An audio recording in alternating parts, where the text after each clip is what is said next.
In this video, how to get your US pension while living overseas.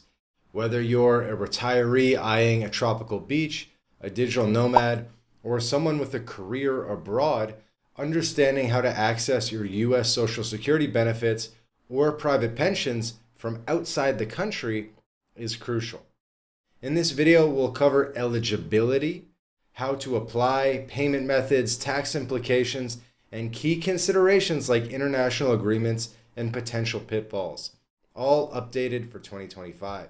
First, let's clarify what we mean by a U.S. pension. For most Americans, this refers to Social Security retirement benefits, survivor benefits, or disability benefits administered by the Social Security Administration, the SSA. It can also include private pensions like 401ks, or employer-sponsored plans, or federal plans for government employees. Social Security is the backbone for many, so we'll focus heavily on it in this video, but also touch upon the private and federal pensions as well. The good news is that most U.S. citizens and eligible non-citizens can receive Social Security benefits while living abroad, with some exceptions due to sanctions or specific country restrictions. As of 2025, over 700,000 Americans receive Social Security payments overseas, showing it's not only possible, but actually surprisingly common. To qualify for Social Security benefits abroad, you need to meet the same basic eligibility criteria as in the US. For retirement benefits, you must be at least 62 years of age, have earned 40 work credits, which is roughly 10 years of covered employment, and have paid into Social Security through payroll taxes. Survivor benefits require you to be a qualifying spouse, child, or dependent of a deceased worker, while disability benefits hinge on proving a qualifying disability and sufficient work credits. Non-citizens like green card holders may also qualify if they've earned enough credits, but benefits typically stop after 6 consecutive months outside the US unless an exception applies. You can check your eligibility using the SSA's Payments Abroad screening tool, which lists restrictions by country. For example, countries like Cuba, North Korea, and certain former Soviet states have payment restrictions due to US sanctions, meaning you can't receive benefits while residing there, though exemptions exist for temporary visits or specific exemptions. And there's probably a way around that. If we got you residency in another country, if we got you residency in Mexico or Panama or something like that, you could receive the money there while still continuing to reside in one of those sanctioned countries. This is not legal advice, just a random idea I had there. Okay, anyway, so let's talk about how to apply for Social Security benefits from abroad. You can apply online at ssa.gov, through a U.S. embassy, or consulate's Federal Benefits Unit, the FBU, or by mail, depending on your location. The SSA strongly encourages online applications for convenience, requiring details like your Social Security number, foreign address, and banking information. If you're already receiving benefits in the US and you move abroad, you don't need to reapply. You just notify the SSA of your new address and bank details, so pretty easy. For non-citizens or those with work history in multiple countries, you'll need to provide additional documentation, like foreign work records or proof of residency. The SSA's Office of Earnings and International Operations, the OEIO, handles overseas applications, and you can contact them via their website or through an FBU in countries like Canada, Mexico, or the UK.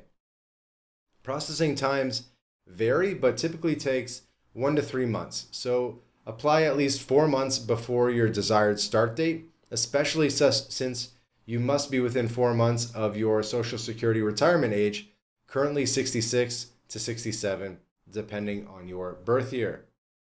One critical aspect of receiving benefits abroad is how you get paid. The SSA prefers direct deposit, and as of 2025, over 90% of overseas payments are electronic. You can set up direct deposit to a US bank account or to a foreign bank account in one of the 70 plus countries with an international direct deposit agreement, an IDD agreement, including Canada, Australia, Japan, and most of Europe. Payments are made in local currency, converted at current exchange rates, which can affect the amount you receive due to fluctuations. For example, a $1,500 monthly benefit might vary significantly in euros or pesos month to month.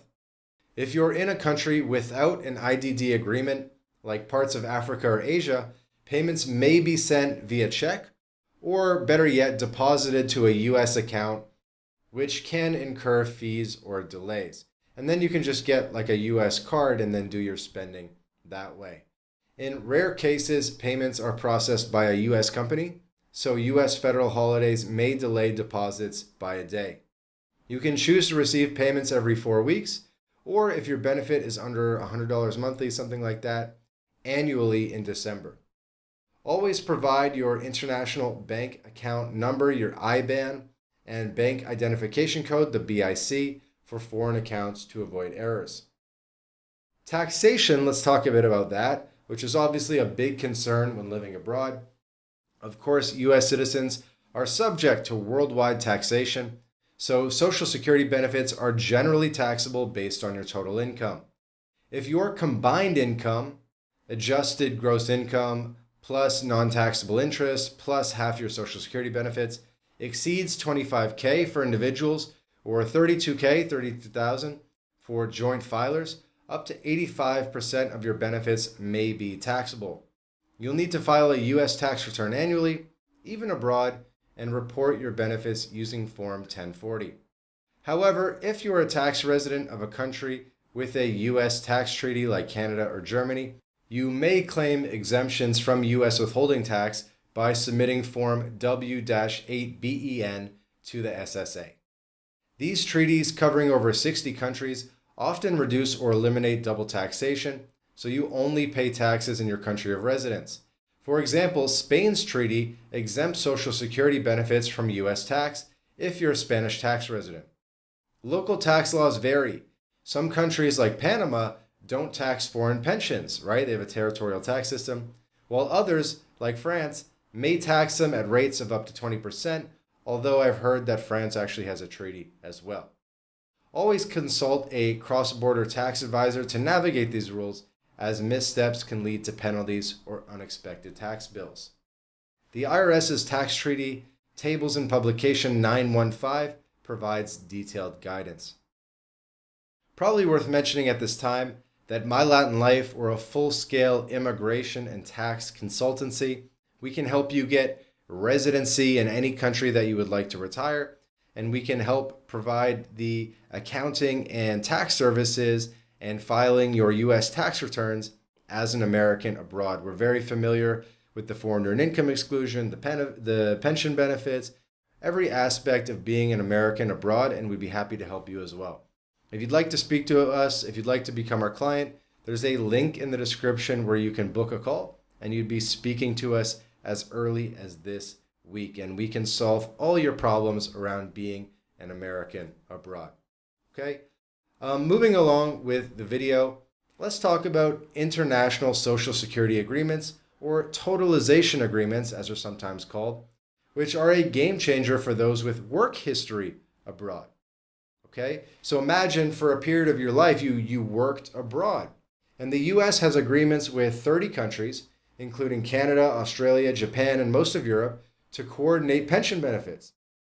These agreements allow you to combine U.S. Social Security credits with foreign work credits to meet eligibility requirements. For instance, if you have 6 years of U.S. credits but need 10, work in an agreement country like Germany can count towards the shortfall.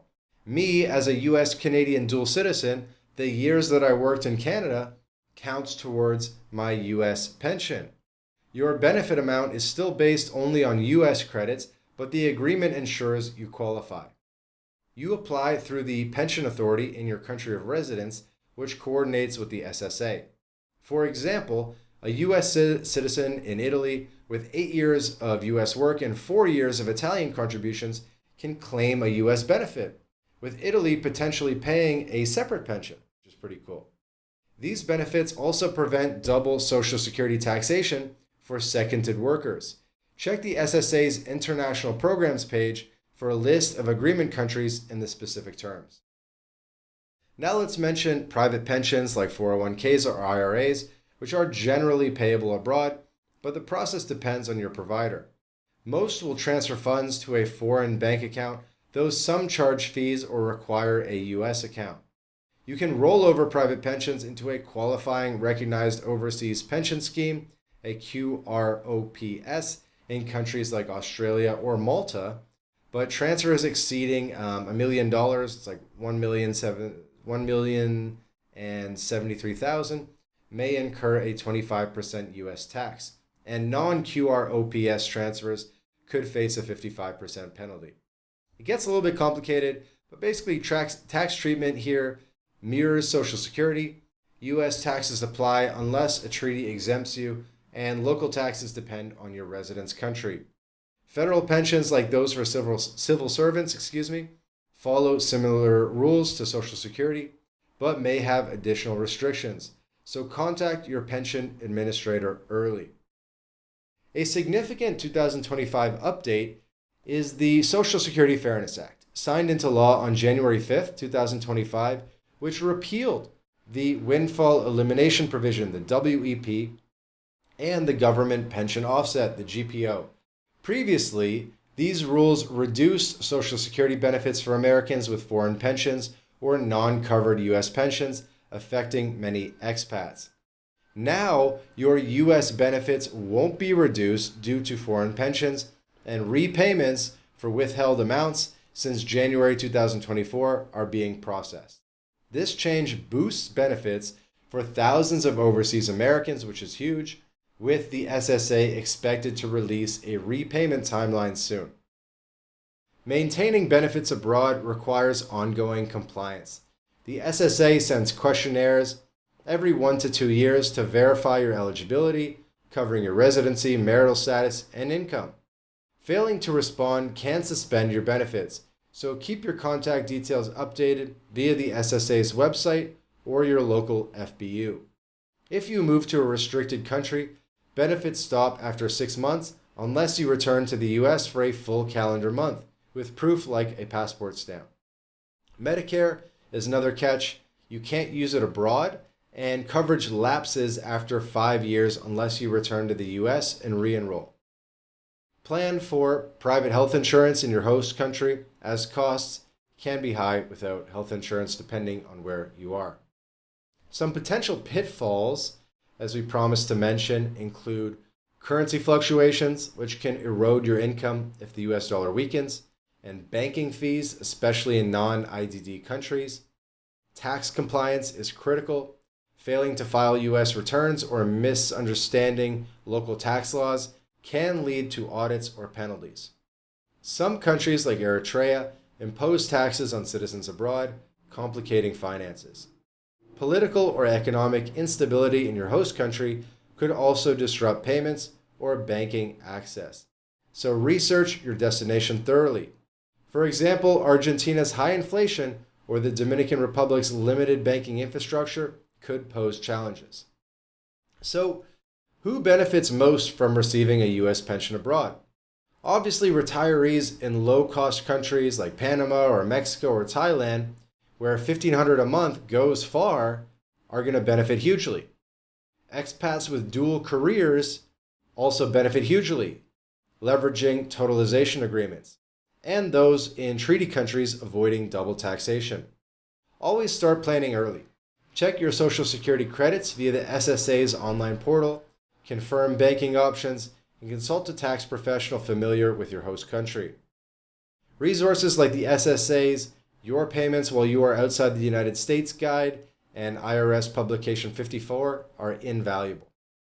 In summary, getting your U.S. pension overseas is entirely feasible, entirely doable with proper planning. Social Security benefits are payable in most countries with direct deposit and totalization agreements simplifying access. Private pensions are flexible, but require careful tax and transfer planning. The 2025 Social Security Fairness Act removes penalties for foreign pensions and tax treaties can minimize double taxation. Stay compliant with SSA questionnaires, secure local healthcare, and monitor exchange rates to maximize your benefits. Whether you're sipping coffee in Buenos Aires or relaxing in Punta Cana, your U.S. pension can support your global lifestyle. Thanks for watching. If you found this video helpful, give it a like, subscribe to the channel, and hit the bell for more expat finance tips. And remember, you can book a call with us and speak to us this very week. We have CPAs and accountants and all the infrastructure you need to make this a reality. So book a call, link in the description to get all your burning questions answered. Hope you enjoyed this video and see you in the next one.